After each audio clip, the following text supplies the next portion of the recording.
comme promis, on poursuit avec de la lecture pour les grands sous la thématique des chiens.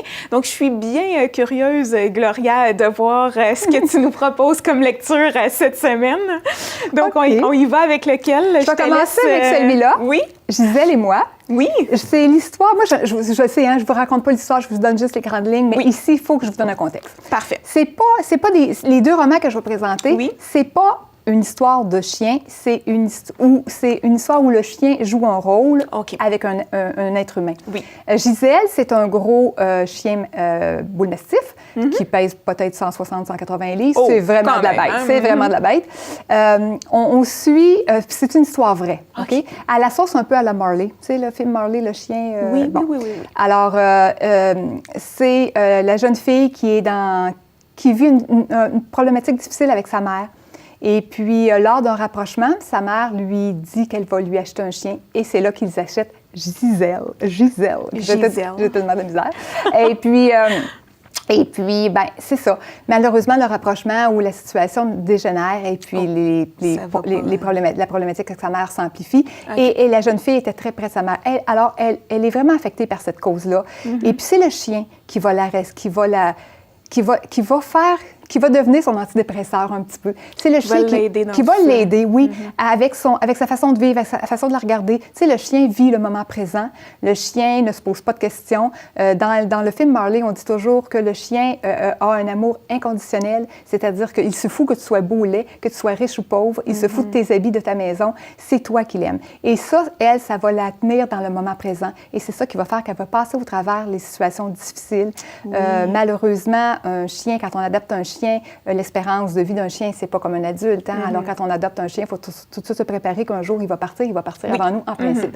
Alors, elle a aussi à vivre cette épreuve-là du départ de son chien, mais qui va la faire grandir et puis elle va en être infiniment reconnaissante à Gisèle de tout ce qu'elle a fait pour elle, dans le fond. Elle l'a amené ailleurs. Et c'est vraiment, c'est comparable à une séance de thérapie chez un psy, je crois. Pour elle, ça a fonctionné et elle doit beaucoup à Gisèle. Elle est super contente de l'avoir eu dans sa vie. C'est vraiment à ce niveau-là que la lecture se fait. C'est vraiment, c'est pas de la croissance personnelle, c'est vraiment un roman, mais c'est une histoire vraie. Oui, c'est une histoire vraie. C'est un fait vécu. Inspirant. Et c'est pas la première fois qu'on entend parler non, pas du tout. De l'importance souvent d'un animal auprès... Et puis moi, ça ne me surprendrait pas du tout de voir dans quelques temps ce roman-là porté à l'écran. Oui. C'est vraiment un petit Marley, là. Super. Je vous représente ce livre-là. Je l'ai déjà présenté un petit peu avant. C'est l'histoire d'Handel. C'est un peu la même chose. C'est un vétéran de la guerre qui revient avec un choc post-traumatique et le chien va beaucoup l'aider. Lui, il ne voulait rien savoir. Il ne voulait pas de chien, il ne voulait rien. Là, il était vraiment renfermé. Et le chien va vraiment aller le chercher. Et puis, juste souligner, peut-être que la dernière fois, je l'avais oublié, ce chien-là a été décoré par la reine. Oh, OK. Pour ses exploits avec l'ancien combattant. Là. Wow. Alors, c'est vraiment des histoires. Puis c'est une histoire vraie. C'est écrit à quatre mains, ça. Sa femme fait un chapitre, raconte un événement, et lui raconte l'événement. Mais, tu sais, alors on a les deux côtés de la médaille, on a les deux histoires, comment lui se sentait, comment elle se sentait, comment ils ont fait pour se renouer, pour devenir un couple, malgré la tragédie. Alors, je trouve ça bien. Alors, ici aussi, le chien est là, il est très présent, il est très utile, mais c'est pas l'histoire d'un chien. Là, non, c'est ça, exactement. C'est pas un film de chien qu'on écoute. Là. Non. Il y a un impact. Le chien, c'est pas un chien de film. C'est pas un livre sur un chien qui parle.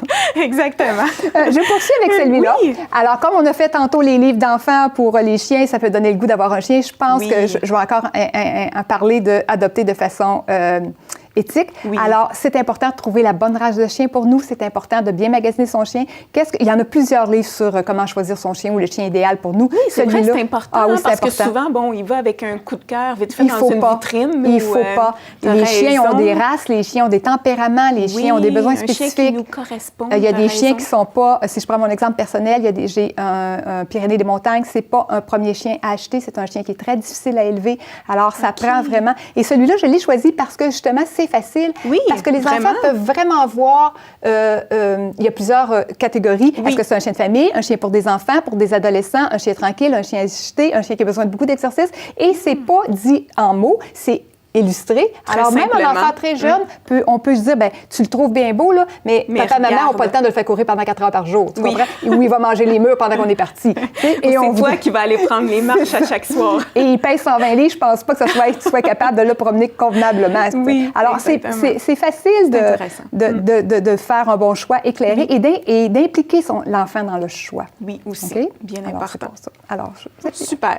Et on termine avec, naturellement, quand tu parles de chien, naturellement, il y a des petites problématiques des fois. Pourquoi mon chien me fait ça? C'est un petit livre qui est super facile, qui se lit très bien, que même les enfants peuvent lire parce que c'est pas compliqué. C'est un petit guide, C'est un petit guide, oui. Hein? Pourquoi il a mâché tes souliers? Peut-être que tu n'as pas joué assez souvent avec lui aujourd'hui, peut-être que tu t'en es pas bien occupé, ou tout simplement que c'est un jeune chiot et il a besoin de mâchouiller. Alors, cache tes souliers et sors les jouets de chien. Ramasse-toi. C'est ça, exactement. Ah, ben c'est bien ça.